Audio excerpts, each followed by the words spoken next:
So Splatoon 2 is finally launched. We made it! It's July 21st and we can play Splatoon 2 for the first time. And I have to say, so far I'm really impressed with this game, more so than I was in the test fire and the Splatfest. There are a few issues that I've encountered so far, and I think they're more fundamental game issues and not really many things that can be changed, but no major things, and just first impressions that I've seen. So I'll be going over some of those things in this video, but I just do want to say up front that I am relieved. This game, I had a couple doubts with lighting and stuff. I was afraid some of the maps wouldn't be very bright. If you've seen some of my past videos, I talked about how some of the maps were actually like a little bit darker than they were in the original game, but most of the maps in this game are bright and poppy, and I really appreciate that. So I think most people who got the game yesterday can agree that the launch went really well. There weren't a lot of connection issues. I played almost the entire day and I only got one disconnect, and that wasn't until the end of the day, but I was on like a win streak, which I'll discuss in another video. So yeah, one disconnect's really good, especially when everyone's cramming the servers at once when the game's launch. I'm surprised how well the servers have been holding up. I've experienced almost no lag, and joining friends hasn't really been a problem. I mean, because there are so many players, sometimes I'm not able to get into my friend's game immediately, because for some reason Nintendo makes you join a friend after they've already joined a match, so sometimes if you join too late the lobby will fill up, and so that's resulted in some frustrating encounters where I'm not able to join right away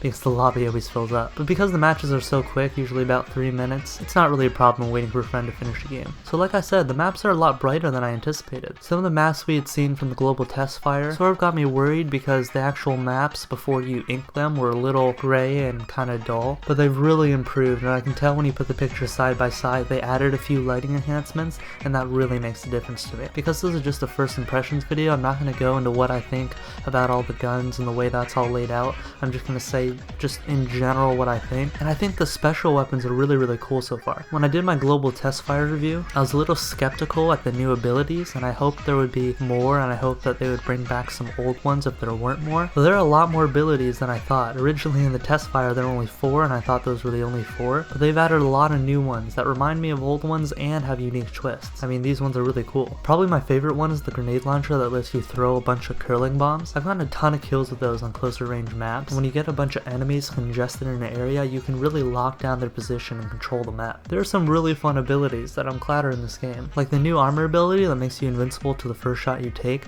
is really strong, and I think hits a perfect balance spot that's not as overpowered as the shield was in Splatoon 1, but is really good, especially when you're with your allies and they get the shield bonus as well. I find that when I'm using the shield it's really powerful. When I'm up against the shield I'm able to counter it if I play well. I find this game is better than Splatoon 1 at promoting skill, but one of the reasons that is because the maps are overall just a bit smaller. This is really the only gripe I have with the game, and like I said earlier, it's one thing they can't really fix, it's just a core fundamental of the game. The maps just feel overall smaller than they did in Splatoon 1, which means there's a lot more gunfights than just inking territory. In the original Splatoon, if you weren't that great of a player, you could still help your team by sort of staying back and inking some of the areas that people weren't in. So even if you weren't that great at gunfights and you couldn't aim very well, you could still aid your team. In this game, because the maps are so close quarters, there's still areas you can ink and avoid people. There's a lot less, and you're gonna end up facing someone at some point in the match. I don't really know what to think of this. I mean, I'm glad it's rewarding skill, and I'm really enjoying it, but at the same time I do miss some of the bigger maps from Splatoon 1. I hope in the free updates in the future they bring back some bigger maps, but even if they don't, I'm really happy with what they have now. I also love the ink variety. My favorite color of ink is orange, and I find I'm not able to find it much because there's so many new colors, but that's alright because these new colors are really cool and bright. They blend really well, and I like how there's like different types of blue and green and purple. They all just add to the experience and make each game feel fresh. I think there are some balancing issues they'll need to tweak in the future. Like the aerospray gun I initially thought was kind of bad in the beginning,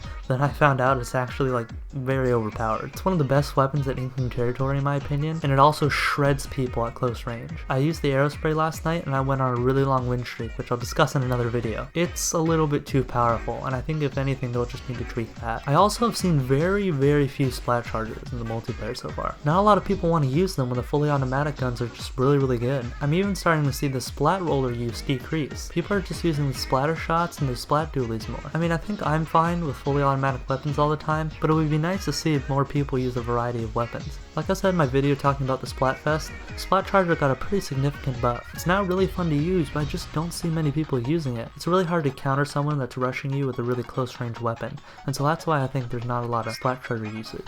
I also read in an article somewhere that the Splatoon 2 maps are a lot less vertical than they were in the original game. It's more linear and there's less verticality, which means Splat Chargers inherently are nerfed by that, since there's not a lot of high ground to shoot people from. It's a little disappointing because I really do like Splat Chargers, I like countering them, but I just don't see them used enough because of the way the maps are laid out. It's a minor thing and something I think can be fixed by a little bit of a buff and a nerf to some other weapons, but something I'd like to see get changed. I'm not going to talk about the storyline because I don't want to spoil anything, so let's just jump over to Salmon Run. Salmon Run actually sort of surprised me. I won't say I was expecting nothing from it, but I wasn't expecting it to be a mode I'd play just as much as multiplayer. To be honest, I don't think I'll play it as much as multiplayer, but it is a lot of fun and it's something I think I could play a lot of. There's a bunch of different bosses and the way you counter each one differently is just really unique. It's sort of disappointing that there isn't an endless wave mode, but that's something I think could be added in a future update. If there was an endless wave mode for Salmon Run, I'd probably be playing that a lot more. But until then, Salmon Run is just a really fun pastime when you get tired of multiplayer. It's a shame there's not an endless mode at launch because the way the bosses are laid out really calls for it. I'm not sure how the eggs would play into an endless mode. Maybe they'd just be an optional thing that you can get for a bonus. But anyway, those are just my first impressions of Splatoon 2 so far. I'll make an actual review some point in the future, but for now I'm really impressed. I'm going to be playing a lot of this game. Yesterday I didn't get the game until about 1 PM because I got it off of Amazon, but I'm already level 12 because it's so much fun. I've been playing it a ton. I guess one more thing I can note is the leveling is kind of slow in this game, but I think that's fine because I went and checked Sheldon's weapon shop and it appears you unlock a weapon kit at each level, and I think that's the right way to do it. Each level you unlock a new type of weapon and each kit is different so you can use it in a more unique way. So yeah, the progression in Splatoon 2 may be really slow, but hey, that's probably a good thing because I'm going to be playing this game for a while anyway. I haven't tried ranked yet so I can't really talk about that, but I am high enough level to do it so I'll be doing it soon. I'm excited for it. I'm pretty sure I'm going to be able to get a pretty high rank, but I'll need to form a team of 4. Right now I don't really have enough friends to do that. If you use Splatoon 2, share your friend code in the comments so we can play. Yesterday I played a bunch with some friends and it's a lot of fun when you're a team. The way it works is weird though. A lot of times it'll put your friend on the enemy team, and so then you got this weird competition, but then the next round will just for some reason put them on your team again. It's really inconsistent and I wish Nintendo would develop a better online joining system, but for now it'll have to do. I guess one more first impression of the Nintendo Switch app. So far I think the Nintendo Switch app is pretty useless. I tried calling my friend with it the other day,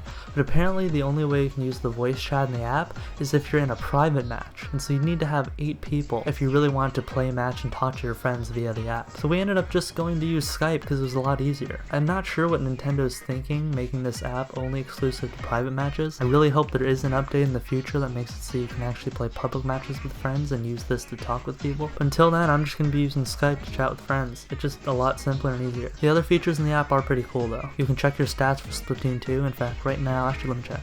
Yeah.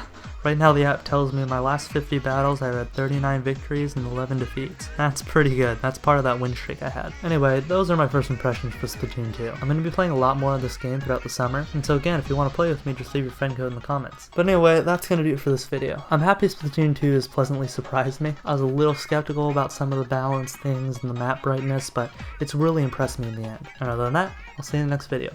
Bye.